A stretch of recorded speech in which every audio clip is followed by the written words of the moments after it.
Hello, welcome to SP classes. शुभ पाठशाला में सभी विद्यार्थियों को स्वागत है। आज हम नेशनल इनकम के प्रैक्टिकल स्टार्ट कर रहे हैं, जिसमें आज हम एक फॉर्मूला डिस्कस करेंगे।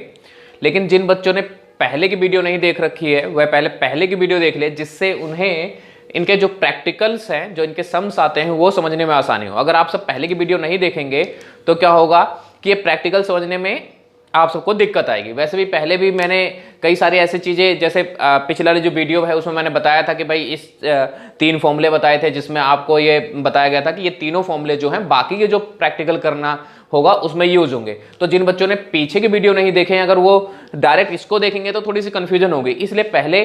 और वैसे भी मैंने क्या कर रखा है कि इसके अलग से नेशनल इनकम के अलग से प्लेलिस्ट बना रखी है, तो आपको इजीली मिल जाएगा।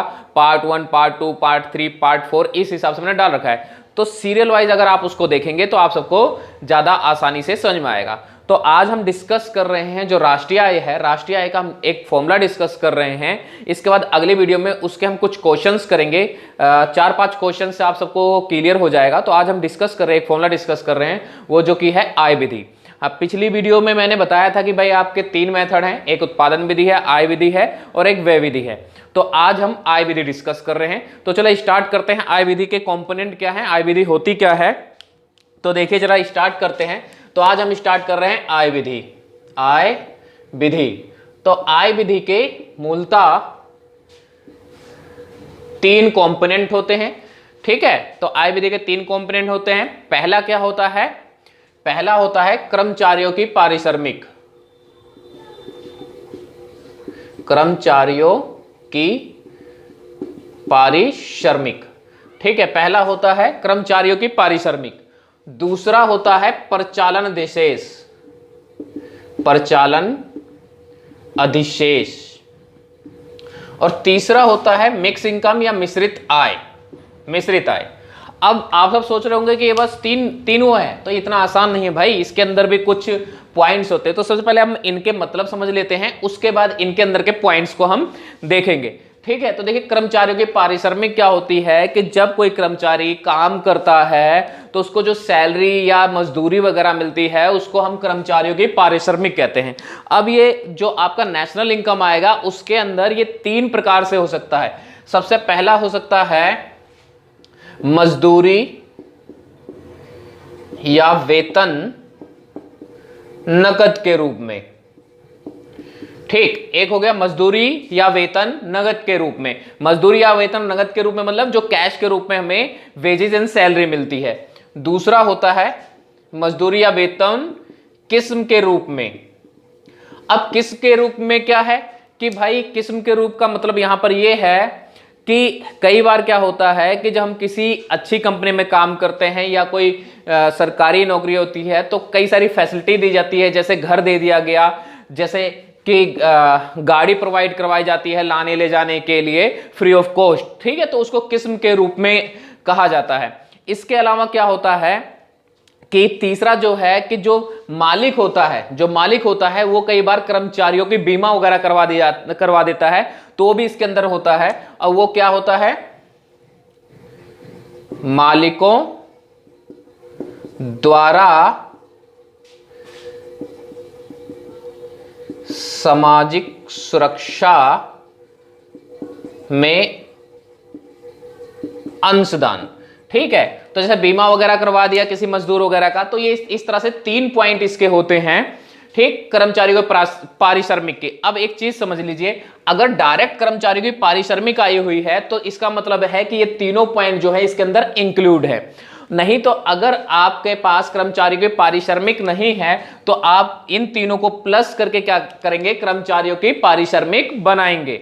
अच्छा, एक चीज और कंफ्यूजन होगी, यहीं पे सारी कंफ्यूजन हम पहले से कर लेते हैं। कंफ्यूजन क्या होगी, कई बार हो जाएगा मजदूरी या वेतन, मजदूरी और वेतन दे रखा होगा तो बच्चे इस चीज में कंफ्यूज हो जाते हैं कि भाई ये नहीं दे रखा है किस्म के रूप में मजदूरी वेतन, या मालिकों द्वारा सुरक्षा अंशदान नहीं दे रखा है, तो उसमें कंफ्यूज होने की बात नहीं है। जो चीजें दे रखी हैं बस उसको ही आपको ऐड करना है, ये चीज ध्यान रखना। आप ये नहीं कहोगे कि क्वेश्चन गलत हो गया, वहां क्वेश्चन गलत नहीं है। वहां पर अगर एक चीज दे रखी है या 2 चीज दे रखी है, दो कंपोनेंट दे रखे हैं तो 2 को प्लस करके कर्मचारी को पारिश्रमिक बनाओगे, 3 दे रखे हैं तो 3 को, और अगर एक ही दे रखा है तो एक ही होगा। और सबसे बड़ी चीज है कि अगर कर्मचारियों का पारिश्रमिक दे ही रखा है तो आपको इन तीनों को देखना ही नहीं है, क्योंकि ये तीनों तो इसके अंदर पहले से इंक्लूड है। अगर आपने कर्मचारियों को पारिश्रमिक भी प्लस कर दिया और इनमें से मजदूरी और वेतन भी प्लस कर दिया, तो इसका मतलब क्या हो गया कि इसके अंदर पहले से ही मजदूरी और वेतन था, आपने 2 बार प्लस कर दिया, तो ऐसे गलत हो जाएगा। तो ये चीज ध्यान रखना कि अगर कर्मचारियों को पारिश्रमिक डायरेक्ट दे रखा है तो आपको इन तीनों पॉइंट में से कुछ भी प्लस नहीं करना है। ठीक है, तो ये था कर्मचारियों का पारिश्रमिक। अब हम बात करते हैं, आप सब इसको थोड़ा उतार लीजिए, उसके बाद थोड़ा रफ करना पड़ेगा, यहां पे स्पेस नहीं है, तो आप सब पोज करके इसको उतार लेना। आगे देखते हैं भाई, ये जो परिचालन अधिशेष है, परिचालन अधिशेष इसमें क्या क्या होता है। तो देखिए परिचालन अधिशेष में मूलतः आपके 3 कंपोनेंट आते हैं। सबसे पहला लगान या किराया कह लो, लगान और रॉयल्टी।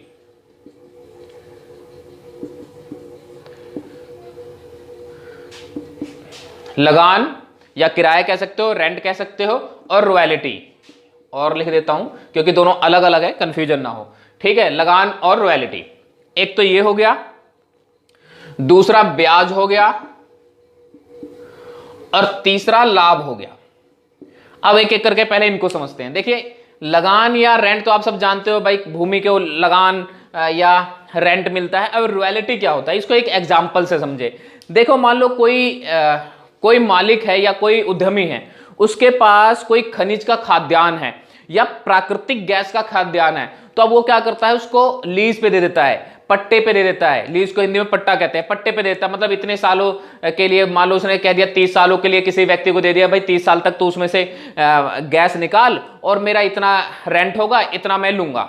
सीधी सी बात है। या कहीं से खनिज निकल रहे हैं, मिनरल्स निकल रहे हैं, तो उसको उसने क्या करा कि कह दिया कि भाई ये मेरी जगह है, तुम इसको निकालो, तुम्हें मैंने इसको दे दिया है और इतना मेरा किराया रहेगा या इतना पैसा मैं लूंगा, जो प्रॉफिट होगा वो तुम्हारा है। ठीक, तो इस तरह से इसको रॉयल्टी कहा जाता है। ठीक है, तो लगान और रॉयल्टी, अगर दोनों चीजें आएंगी तो आपको दोनों को प्लस करना पड़ेगा। लगान की जगह किराया भी लिखा आ सकता है, कंफ्यूज नहीं होना है, लगान की जगह किराया भी लिखा आ सकता है। ठीक है, तो किराया लिखा आएगा या लगान आएगा, रॉयल्टी तो अलग ही पॉइंट है। उसका बाद ब्याज, ब्याज आप सब जानते हो भाई किसको मिलता है, पूंजी को मिलता है, तो ब्याज। उसके बाद मेन मुद्दा है यहां पर लाभ का। अब लाभ की जब बात की जाती है तो लाभ के भी 3 पॉइंट हैं। लाभ के भी 3 पॉइंट है। एक तो हो गया लाभ कर, लाभ कर हो गया। दूसरा हो गया लाभांश। तीसरा हो गया अवितरित लाभ। अवितरित लाभ, तो ये 3 चीजें हैं। अब एक एक करके तीनों पॉइंट जरा समझिए। लाभ कर को निगम कर भी कहते हैं। ठीक है, जब क्या होता है किसी फर्म को प्रॉफिट होता है तो उस पर एक टैक्स लगता है जिसको लाभ कर कहते हैं। और ये जो कर होता है प्रत्यक्ष कर होता है, अप्रत्यक्ष नहीं होता, ये प्रत्यक्ष कर होता है, प्रत्यक्ष रूप में देना होता है, तो इसको लाभ कर कहा जाता है।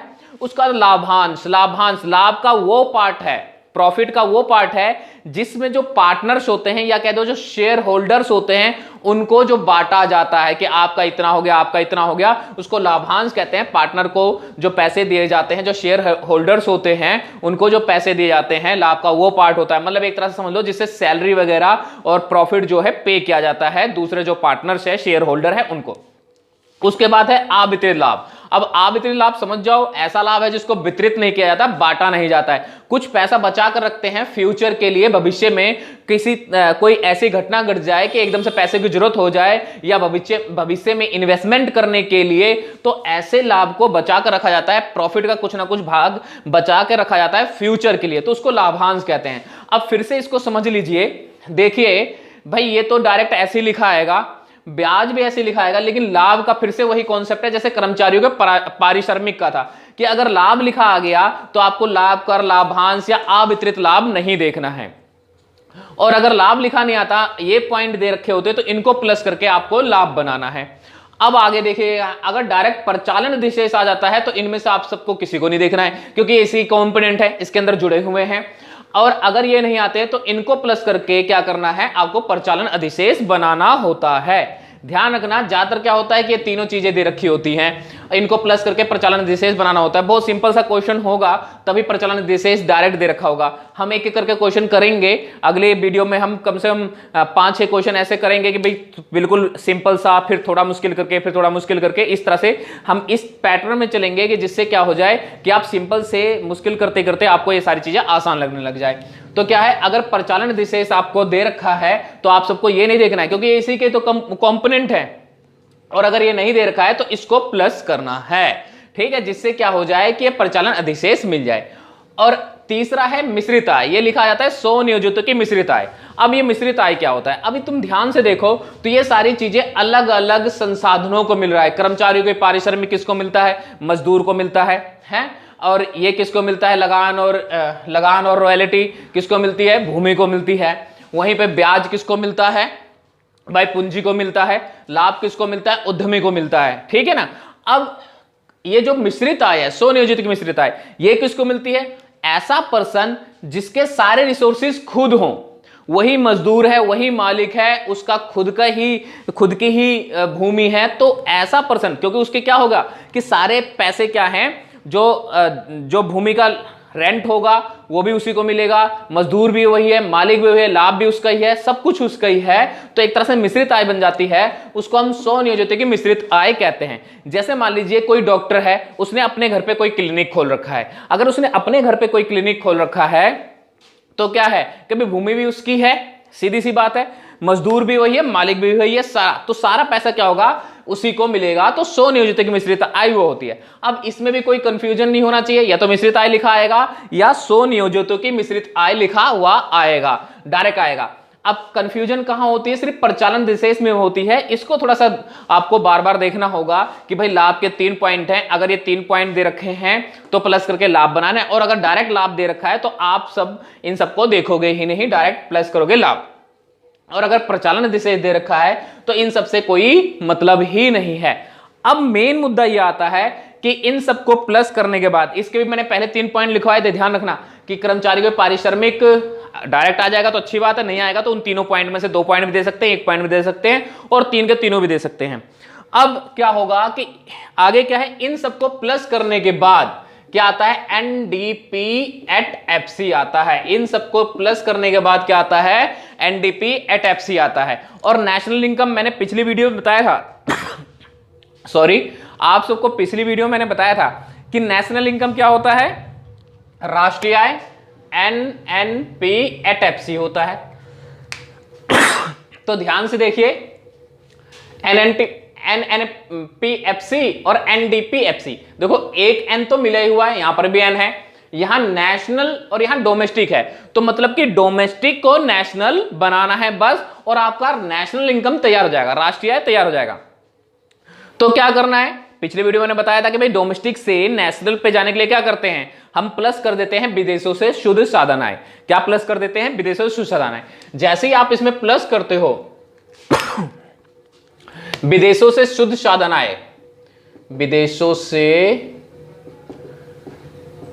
शुद्ध साधन आय, आपका राष्ट्रीय आय तैयार हो जाता है, जो कि ये है, ठीक है। तो आप इन सबको जब प्लस करते हो, इन सबको प्लस करने के बाद आप सबके पास आता है NDP@FC, और NDP@FC में जब आप सब प्लस करते हैं क्या, विदेशों से शुद्ध साधन आय, जिसको इंग्लिश में